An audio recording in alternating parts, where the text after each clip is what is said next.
Shalom Bapak Ibu dan Saudara. Shalom Bapak Ibu dan Saudara. Puji nama Tuhan. Kita memiliki Bapa yang sangat baik dalam kehidupan kita. Bapa yang tidak pernah berakhir kasih setianya terhadap dalam hidup kita.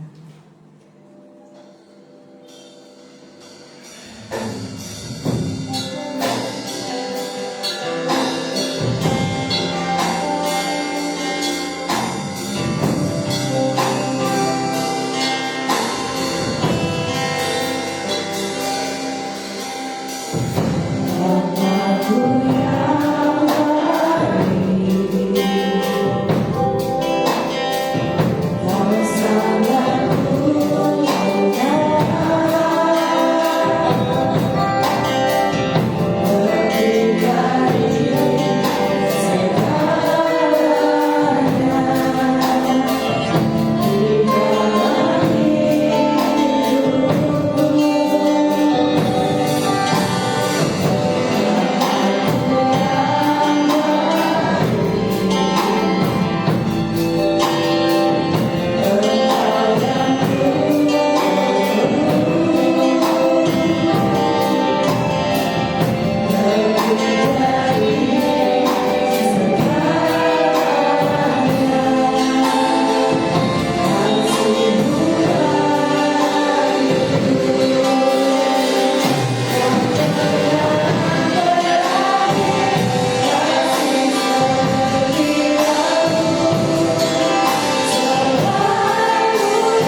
Engkau seorang Bapa kami yang sangat baik.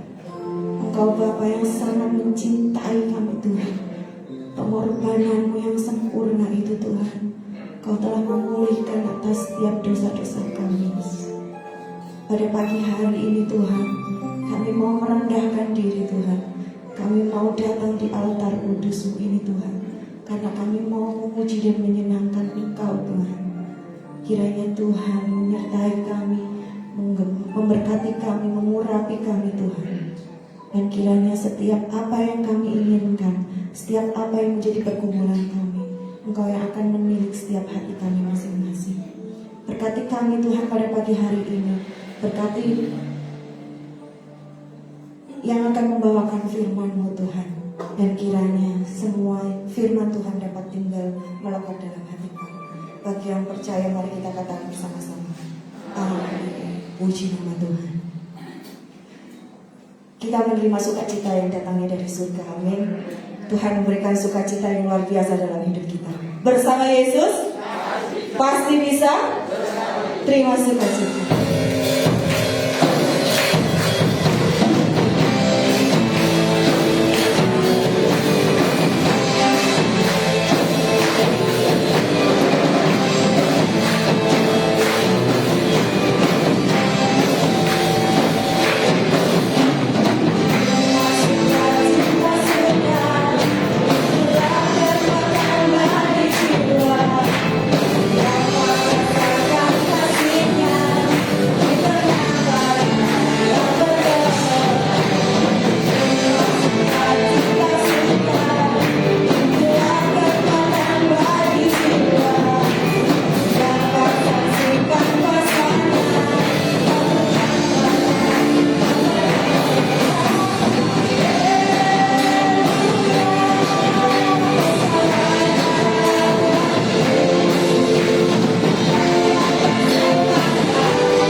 Berikan senyum, sapa, salam kanan kiri, dibuka sedikit, mengatupkan tangan, katakan Tuhan Yesus memberkati kita semua. Kita memiliki Allah yang dahsyat, Allahku dahsyat.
Tiba saatnya kita akan memberikan yang terbaik untuk Tuhan pada pagi hari ini.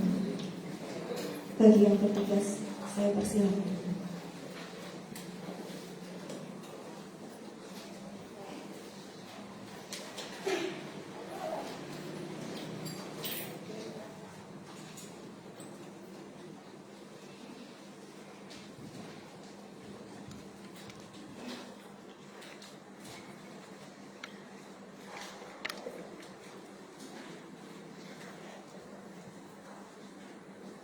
Kami yang ada di surga, kami mengucap syukur kepada-Mu.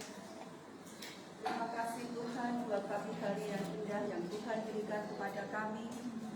Kalau Engkau sudah memelihara kehidupan kami sudah memuji dan memuliakan nama-Mu. Kami bersyukur Bapa, tiba saatnya kami ingin memberi yang terbaik buat Engkau. Kami tahu Tuhan, ini adalah persembahan bagi kami yang terbaik untuk Engkau. Kiranya Tuhan sendiri yang akan memberkati kami. Kami percaya bahwa apa yang sudah kami berikan, Tuhan sendiri yang akan membalasnya. Bagi setiap jemaat-Mu yang belum bisa memberi, biarlah kiranya Tuhan akan memberkati, sehingga berkat Tuhan terus akan mengalir di dalam kehidupan mereka. Bapa, terima kasih, biarlah persembahan ini dapat memperluas pekerjaan-Mu di tempat ini, dan nama Tuhan yang ditinggikan, nama Tuhan yang dipermuliakan. Terima kasih Bapa, kami mau serahkan persembahan ini hanya di dalam nama Tuhan Yesus Kristus. Kami mengucap syukur. Haleluya. Amin. Ajarku berdiri.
Kita memiliki Allah yang setia, Allah yang tak sekalipun meninggalkan kita. Bapa yang setia Tuhan.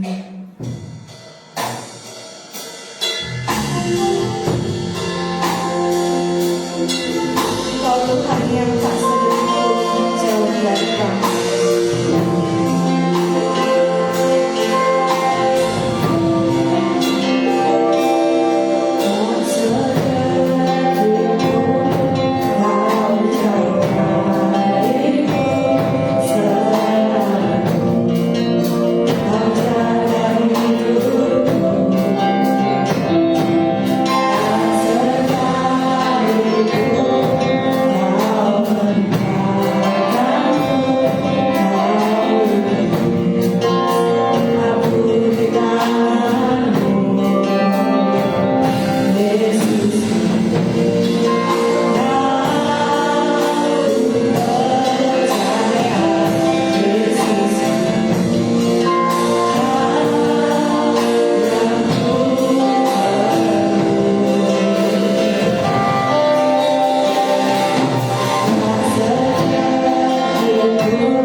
Tuhan bahwa Engkau adalah Allah yang sekali-kali tidak pernah meninggalkan kami.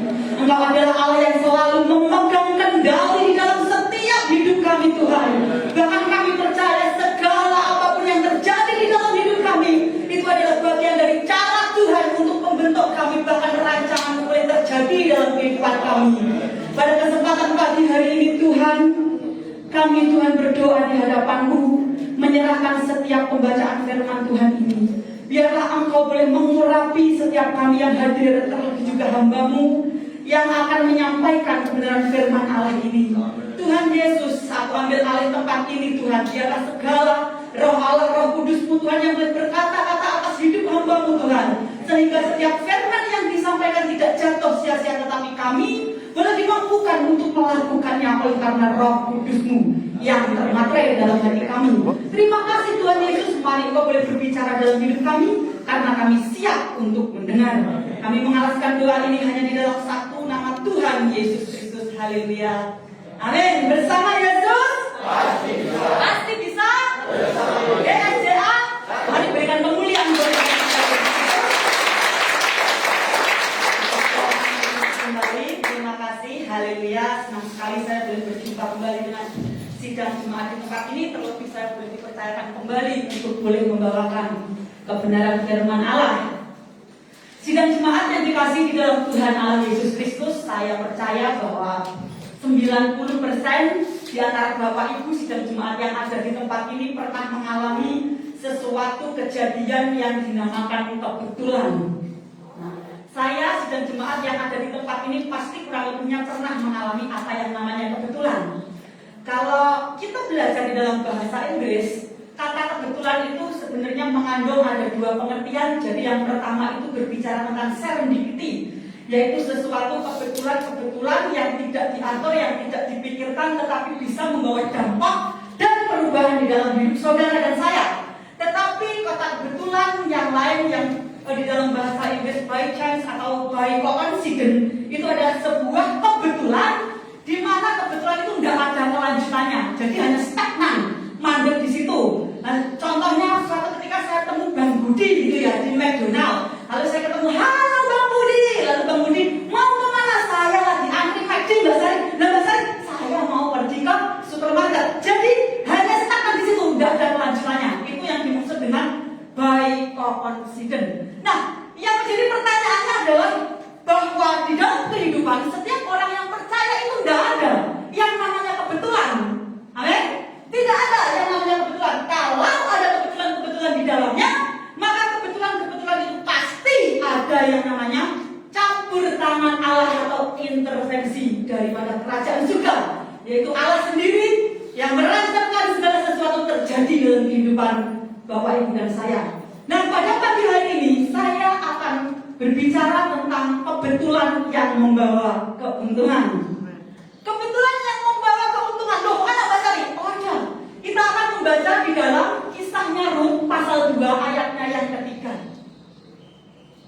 Kita akan membaca di dalam kisah Rut pasalnya yang kedua ayatnya yang ketiga. Saya mohon seluruh sidang jemaat untuk kembali bangkit berdiri, karena kita akan membaca ayat ini dengan suara yang keras. Dimulai dari hitungan 3, 2, 1. Pergilah dia, lalu sampai di ladang dan memungut jelai di ladang penyapit. Kebetulan ia berada di tanah milik Boas yang berasal dari kaum Elimelek. Silakan untuk duduk kembali. Di sini saya menggarisbawahi ada kata kebetulan ia berada di tanah milik Boas yang berasal dari kaum Elimelek. Nah, sidang jemaat yang dikasih di dalam Tuhan Allah Yesus Kristus, kata kebetulan itu kalau kita belajar di dalam kamus besar bahasa Indonesia, maka kebetulan itu adalah sesuatu yang tidak disengaja, sesuatu yang tidak diatur, sesuatu yang tidak diprediksi, namun terjadi dalam kehidupan saudara dan saya. Itu kata kebetulan. Alkitab saya menemukan di dalam versi terjemahan bahasa Indonesia hanya 12 kali ya saya menemukan. Nggak tahu kalau ada penggalian-penggalian lain dalam bahasa Ibrani ataupun Yunani, karena menurut saya hanya menemukan 12 kali saja dicatat dalam Alkitab terjemahan bahasa Indonesia. Saya memberikan beberapa contoh, yaitu kata kebetulan yang pertama ditulis di dalam kitab Bilangan pasalnya yang ke-25 ayatnya yang ke-6, lalu Hakim-Hakim, dalam 1 Samuel, Yeremia dan Lukas sampai dengan seterusnya. Ini hanya beberapa contoh saja. Nah, sidang jemaat yang dikasih di dalam Tuhan Allah Yesus Kristus, kata kebetulan itu sendiri di dalam bahasa Ibrani-nya itu adalah mikreh, ya. Jadi kata kebetulan ini bahasa Ibrani-nya adalah mikreh. Dan mikreh itu memiliki akar kata karof. Jadi kalau kita belajar dalam bahasa Indonesia, ya, yang sedang duduk sudah dulu di bangku SD ataupun SMP, kata kebetulan atau mungkin bahasa Indonesia itu bertemu dari kata temu, berjumpa dari kata jumpa, gitu ya. Jadi mikreh ini ada akar katanya karof. Bahasa Ibrani itu kuaya, Bapak Ibu. Dan karof itu artinya adalah sebuah kesempatan, keberuntungan, bertemu sesuatu, telah bertemu, memberikan sukses dan mata air. Jadi saya memberikan kesimpulan adalah arti kebetulan menurut kitab Rut berdasarkan kata mikreh dari akar kata ini adalah segala sesuatu yang tidak pernah diatur oleh manusia di luar pemikiran, di luar kesengajaan, di luar prediksi itu terjadi dalam kehidupan saya dan saudara yang membawa keberuntungan, membawa keuntungan secara dahsyat dan luar biasa dalam hidup Bapak, Ibu, dan saya. Amin. Nah, Bapak Ibu sidang jemaat yang dikasih di dalam Tuhan Allah Yesus Kristus, kita perlu tahu, ya, Rut itu latar belakang kisah Rut itu kita tahu adalah seorang janda. Dahulu kala di dalam Israel terjadi apa yang namanya kelaparan. Lalu Elimelek beserta dengan istrinya dan 2 anaknya Mahlon dan Kilon meninggalkan kota Bethlehem dan pergi ke Moab. Amin, ya. Bethlehem itu artinya rumah roti, tetapi dia pergi ke Moab. Itu adalah salah satu ciri-ciri biasanya anak Tuhan yang lagi dalam tekanan itu suka ambil jalan pintas. Nah, kembali ke ayat firman Tuhan, Rut itu adalah menantunya Naomi. Singkat cerita, di tengah-tengah perjalanan, pada waktu keluarga Elimelek ini menemukan seorang mantu yang bernama Rut, dan pada saat beberapa puluh tahun kemudian ketika mereka di tanah Moab, mulailah Naomi mendengar bahwa kota Bethlehem mulai dipulihkan kembali oleh Allah. Makanya dia kembali ke Bethlehem dalam posisi janda. Janda di dalam perjanjian lama itu dianggap sebagai sesuatu hal yang aib, najis. Janda selain orang-orang kusta, wanita-wanita yang mengalami menstruasi, janda itu dianggap benar-benar tidak memiliki hak pilih. Bapak Ibu, mungkin kalau di dalam bahasa kesejahteraan dalam Indonesia, mereka janda dalam tradisi orang Israel pada zaman dahulu itu tidak memiliki BPJS. Kalau ada pemilu mereka tidak boleh milih. Janda dianggap sebagai sesuatu yang martabatnya itu begitu rendah dan najis. Makanya kalau kita belajar di dalam kitab Yesaya juga, Tuhan berkata bahwa aku akan memulihkan dan membebaskan aib kejandaanmu. Itu di dalam Yesaya 54 ayatnya yang keempat sampai dengan ayat yang kelima. Nah, kita tahu bahwa di dalam posisi ini keluarga daripada Naomi yang cuma 2 orang janda itu, ya, posisinya lagi dinista, posisinya lagi dihina, dia kembali ke Bethlehem. Tetapi kita melihat akhir daripada kisah Rut, dia itu dipercaya oleh Tuhan menjadi nenek moyang juru selamat kita, saya, Bapak Ibu yang ada di tempat ini. Juru selamat di dalam Yesus Kristus. Kita melihat ada sebuah grafik, tadi kita membaca ada kata kebetulan. Apakah itu kebetulan? No. Semua ada di dalam pengaturan Tuhan. Semua ada di dalam rancangan Tuhan yang membawa keuntungan dalam kehidupan Rut. Rut itu awalnya susah. Mulai dari pagi dia bekerja sampai dengan malam. Ayat-ayat berikutnya yang kita baca, Rut itu dikatakan dari pagi, siang, malam dia bekerja tidak pernah lelah.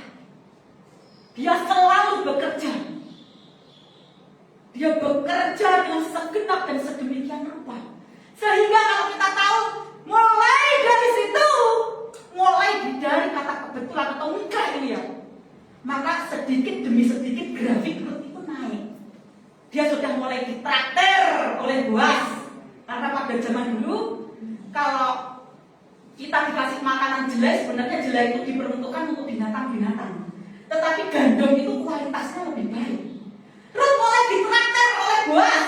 Bahkan Boaz mulai berkata kepada pengerja-pengerjanya agar setiap panenan gandum atau panenan jelai itu sengaja harus dirontokkan oleh Rut. Dan tidak hanya itu saja.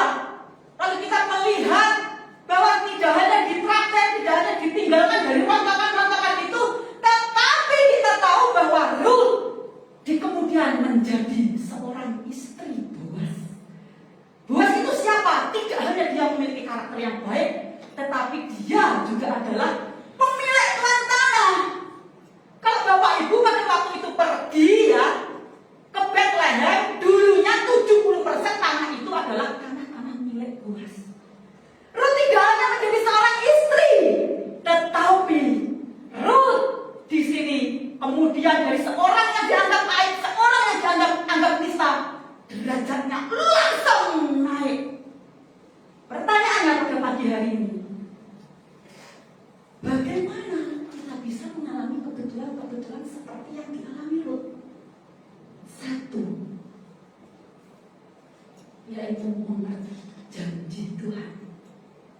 Ingat janji Allah. Mari kita akan melihat dan membaca di dalam Rut pasalnya yang ketiga, ayatnya yang pertama sampai dengan ayatnya yang ketiga. Saya akan membaca bagi Bapak Ibu sekalian yang ada di tempat ini. Dengan sebuah perikop Rut dan Boaz di tempat penggirikan. Lalu Naomi, mertuanya itu berkata kepadanya, anakku, apakah tidak ada baiknya jika aku menjadi tempat perlindungan bagimu supaya engkau berbahagia? Maka sekarang bukankah Boaz yang pengerja-pengerjanya perempuan telah kau temani itu adalah sanak kita? Dia pada malam ini menapi jelai di tempat penggirikan. Maka mandilah dan beruraplah, pakailah pakaian bagusmu dan pergilah ke tempat penggirikan itu, tetapi janganlah engkau ketahuan kepada orang itu. Ketika saya membaca ayat firman Tuhan ini, karena kitab ini terdiri dari 4 pasal ya, kita tahu bahwa pada waktu itu keadaan Naomi dan Rut itu kembali ke Bethlehem itu di awal musim menuai jelai. Baru awal musim. Karena tadi saya berbicara bahwa kota Bethlehem itu baru dipulihkan oleh Tuhan. Nah, Naomi ini baru ingat. Mungkin kita juga seperti itu, begitu ya. Naomi kok baru ingat setelah dia kembali ke Bethlehem, kurang lebih beberapa bulan diperkirakan kok ya Naomi ini baru ingat ada sebuah ide, ada sebuah pencerahan yang diberikan oleh Tuhan melalui Naomi sehingga dia menyuruh Rut untuk datang kepada Boaz. Maka saya mengatakan bahwa Naomi ini ngerti perjanjiannya dengan Tuhan. Apa perjanjiannya? Bahwa dia adalah keturunan daripada Abraham. Keturunan daripada Abraham itu adalah orang-orang yang diberkati oleh Tuhan, orang-orang yang berhak menerima janji-janji daripada Tuhan. Dan Naomi ini ngerti serta tahu. Makanya dia mengatakan kepada Rut, Bapak Ibu saudara-saudara yang dikasihi di dalam Tuhan, mungkin kadang kita itu seperti itu. Saya dan Bapak Ibu yang ada di tempat ini adalah ahli warisnya Tuhan. Amin. Oleh karena Yesus Kristus, di mana Yesus sudah menebus Bapak Ibu dan saya. Ada cerita-cerita lain di dalam Alkitab, yaitu tentang kisah doa Yabes. Yabes pada saat keadaan susah dia berdoa kepada Tuhan agar dia diberkati secara berlimpah-limpah. Dia mengerti bahwa dia itu adalah berhak menerima janji daripada Tuhan, ahli warisnya Tuhan. Tidak hanya itu saja, anak-anak Kaleb itu pada waktu itu meminta warisan kepada bapaknya. Lalu kemudian dia datang kepada Musa dan Musa bingung. Dia tanya kepada Tuhan, ya Allah Tuhan, ini anak Kaleb jalur warisan, dikai kita. Tapi Tuhan mengatakan, berilah. Karena janji itu tidak hanya diberikan dan Tuhan tidak mengatakan bahwa janji itu hanya untuk perempuan-perempuan saja. Tidak. Semua keturunan Abraham. Tidak hanya anak-anak Kaleb, tetapi juga ada mungkin Bapak Ibu yang dari tempat ini kurang mengenal satu tokoh yang bernama Selofehad. Selofehad ini mempunyai anak-anak perempuan. Dia juga berani maju kepada Musa untuk minta berkat. Anak perempuan itu zaman dulu ya Bapak Ibu, itu tidak ada jatah warisan dari keluarga ayah, karena kalau tidak punya anak laki-laki dia harus diturunkan kepada keponakannya yang laki-laki, tradisi orang Yahudi pada waktu itu. Nah, orang-orang ini adalah orang-orang yang ngerti kovenannya Tuhan, janjinya Tuhan, bahwa dia adalah orang yang diberkati oleh Tuhan dari keturunan Abraham. Dan saudara dan saya yang ada di tempat ini juga orang-orang ahli warisnya Tuhan, kerajaan surga. Amin. Amin. Makanya ini adalah sesuatu hal yang luar biasa, Bapak Ibu. Kalau saat ini Bapak Ibu yang ada di tempat ini mengalami sesuatu pergumulan atau menganggap bahwa kebetulan-kebetulan itu sepertinya membuat Anda dan saya menderita ini susah, bawa setiap perjanjian ini di hadapan Tuhan. Minta di hadapan Tuhan. Katakan kepada Tuhan bahwa saya sudah menerima semua itu. Saya sudah menerima berkat itu. Saya sudah menerima segala apapun yang dijanjikan oleh Tuhan. Maka saya percaya bahwa Tuhan yang dari kerajaan surga yang telah berfirman kepada Abraham dulu sampai kepada generasi kita akan memberikan berkat yang sama dalam kehidupan saya dan Bapak Ibu. Amin. Lalu yang kedua, bagaimana kita bisa mengalami kebetulan-kebetulan seperti yang dialami oleh Ruth? Yang kedua, di sini saya mencatat adalah intim dengan Tuhan dan sikap hati yang merendah atau menyerahkan hak. Di dalam Rut pasalnya yang ketiga, ayatnya yang ke-7 dan 9, begini bunyi akan firman Tuhan. Tuhan berkata bahwa setelah Boas habis makan dan minum dan hatinya gembira, datanglah ia untuk membaringkan diri tidur pada ujung timbunan jelai itu. Kemudian datanglah perempuan itu dekat dengan diam-diam, disingkapkannya selimut dari kaki Boas dan berbaringlah ia di situ. Pada waktu tengah malam dan terkejut terjagalah orang itu, lalu meraba-raba ke sekelilingnya dan ternyata ada seorang perempuan berbaring di sebelah kakinya. Bertanyalah ia, siapakah engkau? Jawabnya, aku Rut hambamu, kembangkanlah kiranya sayapmu melindungi hambamu ini, sebab engkaulah yang wajar menebus kami. Saya mau berhenti dulu di ayat yang ke-7 ya Bapak Ibu. Kalau kita lagi membaca ayat yang ke-7 ini dan dikontekskan dengan masyarakat yang ada di Indonesia, itu paling yang ada di dalam pikiran kita itu, oh wedok itu agresif ya. Kok ndak sopan banget, mora-mora uduk-uduk tekor di kakinya Boas, lalu menyingkapkan selimutnya dan dia menaruh kepalanya di kakinya.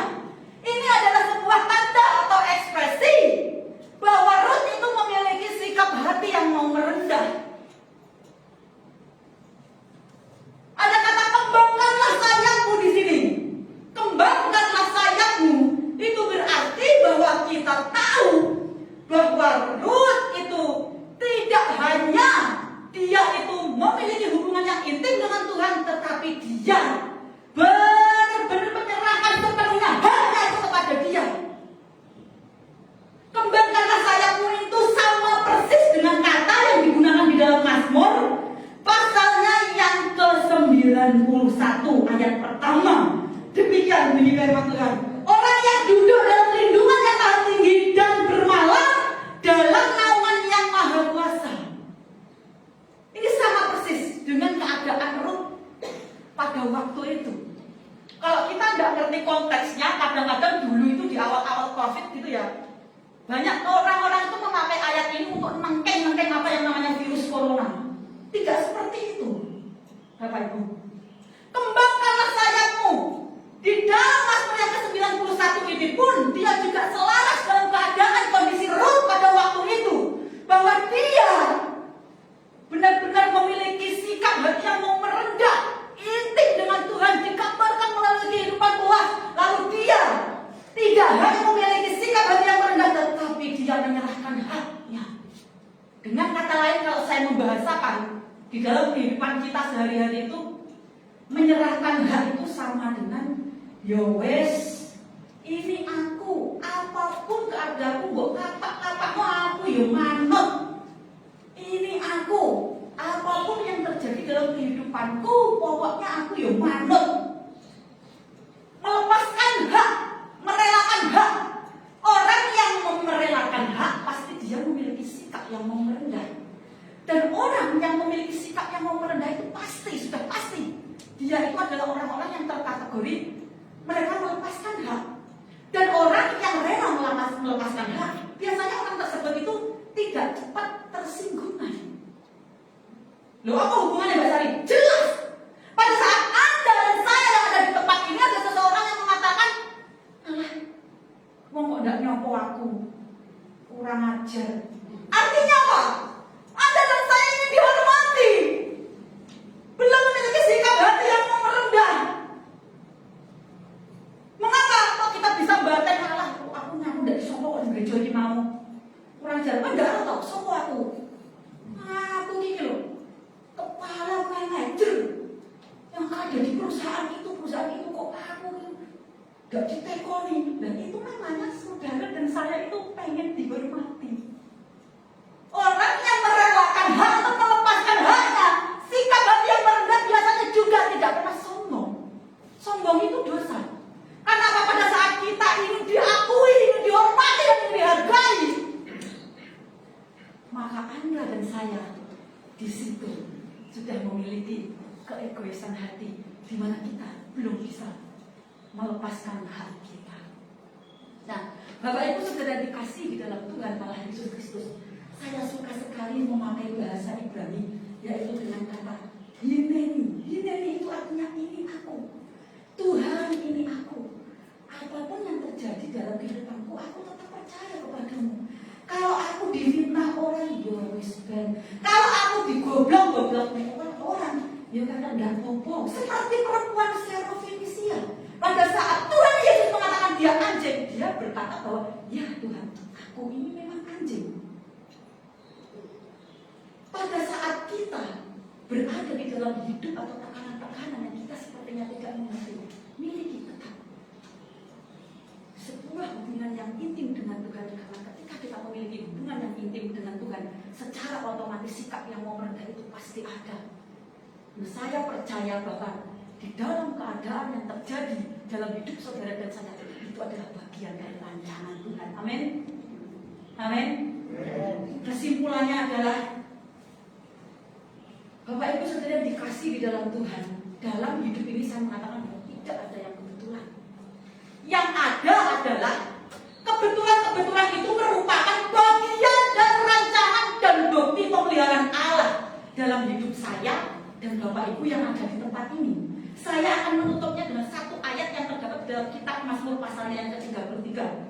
Yuk seluruh sidang jemaat, saya mohon untuk bangkit berdiri. Kita akan membaca satu ayat yang terdapat dalam kitab Mazmur pasalnya yang ke-33. Ayatnya yang ke-18. Kita akan membaca ayat ini secara bersama-sama dengan suara yang keras mulai dari hitungan 3, 2, 1. Sesungguhnya mata Tuhan tertuju kepada mereka yang takut akan Dia, kepada mereka yang berharap akan kasih setia. Sekali lagi, 3, 2, 1. Sesungguhnya mata Tuhan tertuju kepada mereka yang takut akan Dia, kepada mereka yang berharap akan kasih setianya. Sidang jemaat yang dikasih di dalam Tuhan Allah Yesus Kristus, di sini ada kata mata. Mata itu di dalam bahasa Ibrani-nya adalah ayin. Di dalam bahasa Ibrani itu kandung sekali banyak bahasa-bahasa yang kadang saya sendiri kalau menggali kebenaran firman Tuhan itu kaget. Ayin itu diartikan sebagai fountain atau mata air. Dan mata air ini juga ada di dalam akar kata di dalam bahasa Ibrani yang lain itu karaf. Maka saya mengatakan bahwa ketika mata Tuhan tertuju di dalam kehidupan orang-orang yang sungguh-sungguh mengasihi Tuhan, maka kemurahan-kemurahan itu akan terjadi dalam kehidupan saudara. Ketika di dalam kebetulan-kebetulan yang saudara alami saat ini, seperti sepertinya saudara tidak mengerti dan Anda sungguh-sungguh mengasihi Tuhan dari segenap hatimu, maka saya percaya bahwa terobosan itu akan terjadi, amin. Kedahsyatan itu akan terjadi, amin. Bagaimana kita bisa mengalami semua kebetulan ini? Tentunya kita ingat janji Tuhan, intim dengan Tuhan, berserah dengan sikap hati yang merendah, dan kita percaya bahwa kebetulan itu pasti akan terjadi di dalam hidup saya dan saudara, karena kita mendasarkan kasih kepada Dia Allah yang Maha Tinggi. Amin. Mari pemain musik maju ke depan. Biar renungan firman ini walaupun hanya sedikit dan singkat, kiranya boleh mengingatkan hati saudara yang ada di tempat ini bahwa semuanya tidak ada yang kebetulan.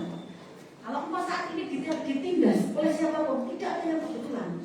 Kalau saat ini ada yang sedang menganggap Anda remeh, semua tidak ada yang kebetulan. Kalau saat ini sedang mengalami pergumulan tentang ekonomi, itu adalah bagian cara Tuhan untuk sesuatu hal yang terjadi luar biasa terjadi dalam hidup saya dan saudara. Kita akan angkat satu pujian walaupun tak dapat melihat. Kita mau tetap berkata bahwa hatiku tetap percaya bahwa rancangan Tuhan yang terbaik. Haleluya. Nantikan pujian ini dan segenap iman dan kepercayaan saudara. Sejarah Maya Kawasan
Sejarah Maya Kawasan. Tuhan Yesus, pada saat pagi hari ini kami telah belajar dari kisah Lut Tuhan, bahwa sesuatu yang dianggap kebetulan oleh manusia itu adalah bagian dari rancangan-Mu atas hidup kami. Dan buat pagi hari ini Tuhan, biarlah kebetulan itu boleh kami alami, di mana kebetulan itu adalah sebuah kebetulan yang membawa terobosan baru dalam hidup kami, yang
Allah yang baik. Terima kasih Tuhan Yesus. Terima kasih ya Bapa. Pada kesempatan ini kami mengalaskan doa ini hanya di dalam satu nama Tuhan, Allah Yesus Kristus. Haleluya. Amin. Silakan untuk duduk kembali. Bapak Ibu diberkati oleh Tuhan. Tidak ada yang kebetulan dalam hidup kita. Amin. Yang ada adalah kebetulan secara saudara ini, di mana kebetulan itu adalah sebuah kebetulan yang akan membawa sebuah terobosan yang baru dalam hidup kita ketika kita melakukan dua hal tersebut. Di saatnya kita akan memberikan persembahan yang terbaik kepada Tuhan, namun terlebih dahulu kita akan berdoa. Terima kasih Tuhan Yesus, kembali pada kesempatan pagi hari ini kami mengucap syukur kepada Engkau Tuhan, karena kami boleh kembali diingatkan melalui kebenaran firman Allah. Kiranya apa yang harus kami lakukan di tahun-tahun yang tidak menempuh ini Tuhan, biarlah kami menjadi umat Israel yang selalu menangkap dengan teliti akan visi Tuhan dalam kehidupan kami, dan kami percaya Tuhan bahwa Engkau akan selalu berkati kami. Tiba saatnya saat ini kami akan memberikan persembahan yang terbaik buat Tuhan. Kiranya Allah boleh menyucikan setiap tangan-tangan yang sudah memberi ataupun yang belum memberi. Kami mengalaskan doa ini hanya di dalam satu nama Tuhan Yesus Kristus. Haleluya. Amin. Pujiannya kepada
doa mujizat yang dilaksanakan pada pukul 6 sore. Hanya 1 jam saja, mari saya mendorong serta mendukung agar kita lebih lagi memiliki hubungan yang intim dengan Tuhan.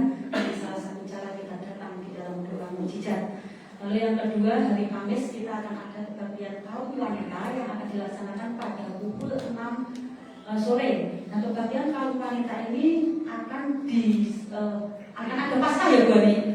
Ya, jadi saya mengundang setiap kita yang merasa wanita, umurnya berapapun saja, entah itu lansia, muda, siapapun yang kita merasa wanita, yuk kita juga datang ke dalam kebaktian kaum wanita pada pukul 6 sore. Kemudian pada hari Sabtu kita akan ada kebaktian tunas remaja dan kaum muda masing-masing jam 5 sore. Tunas remaja akan dilakukan di lantai 3 dan kaum muda akan dilaksanakan di lantai yang pertama. Hari Minggu kita akan kebaktian umum yang pertama pada pukul 7, lalu yang kedua kebaktian ibadah umum yang kedua dilaksanakan pada pukul 10, lalu kemudian ibadah kebaktian yang ketiga akan dilaksanakan pada pukul 5 sore. Sekian pengumuman untuk gereja. Terima kasih Tuhan berkati. Saya kembalikan kepada Bapak Saudara.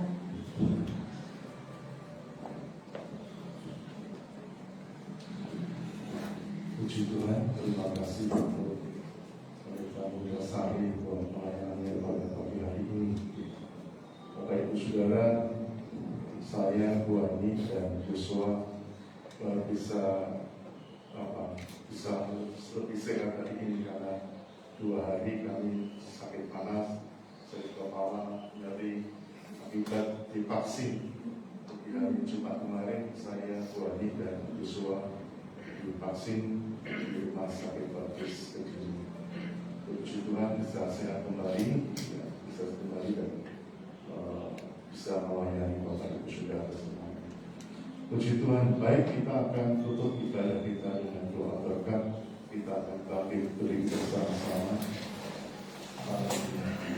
Mari kita angkat kedua tangan kita ke atas agar Tuhan menaruhkan segala berkat itu di dalam tangan-tangan iman kita yang kita angkat ke atas. Bapa surgawi, sebuah anugerah Allah yang besar jika Tuhan memberi kesempatan buat kami untuk mendengar, belajar dan bahkan merenungkan firman Tuhan. Kami percaya setiap kebenaran yang boleh kami tangkap hari ini, Roh Kudus memberikan kekuatan, kesanggupan kepada setiap kami untuk dapat melakukan firman Allah itu, menerapkan firman Allah di dalam hidup kami setiap hari. Kami berdoa buat hamba-Mu, Pendeta Muda Sari, Wulandari, kiranya Tuhan terus memakainya, mengurapi dan bahkan memberkati pelayanannya, bahkan masa depan pelayanan pun diberkati oleh Tuhan. Bapa surgawi, Bapa melihat setiap tangan dan iman yang kami angkat ke atas di ruang Maha Suci-Mu, dan biarlah setiap tangan dan iman yang diangkat ini diberkati oleh Bapa di surga, diberkati oleh Tuhan Yesus, diberkati oleh Roh Kudus. Bapak, Ibu dan Saudara kasih Tuhan, sekarang pulanglah bersama dengan Tuhan dan terimalah berkat Tuhan, hingga pada akhirnya biarlah damai sejahtera Allah Bapa di dalam kasih karunia Tuhan kita Yesus Kristus dan di dalam persekutuan Roh Kudus akan terus menyertai kita mulai hari ini sampai selama-lamanya, sampai Tuhan Yesus datang kedua kali untuk menjemput dan membawa kita masuk ke dalam pesta anak domba Allah dalam kerajaan surga yang kekal itu. Kita tutup dengan doa yang diajarkan Yesus kepada kita. Bapa kami di dalam kerajaan surga, dikuduskanlah nama-Mu, datanglah kerajaan-Mu, jadilah kehendak-Mu di bumi seperti di surga. Berikanlah kami pada hari ini makanan kami yang secukupnya, dan ampunilah kami akan kesalahan kami, seperti kami juga mengampuni orang yang bersalah kepada kami. Dan janganlah membawa kami ke dalam pencobaan, tetapi lepaskanlah kami daripada yang jahat. Karena Engkau yang punya kerajaan dan kuasa dan kemuliaan sampai selama-lamanya. Amin. Selamat pulang, Tuhan Yesus memberkati kita semua.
kita beribadah di Kesia Family Ministry Kediri pada hari ini, biarlah kita tetap mengingat akan semua janji Tuhan dan tetap mengandalkan Tuhan. Tetap menjaga kesehatan dengan melakukan protokol kesehatan. Selamat hari Minggu, Tuhan Yesus memberkati kita semuanya.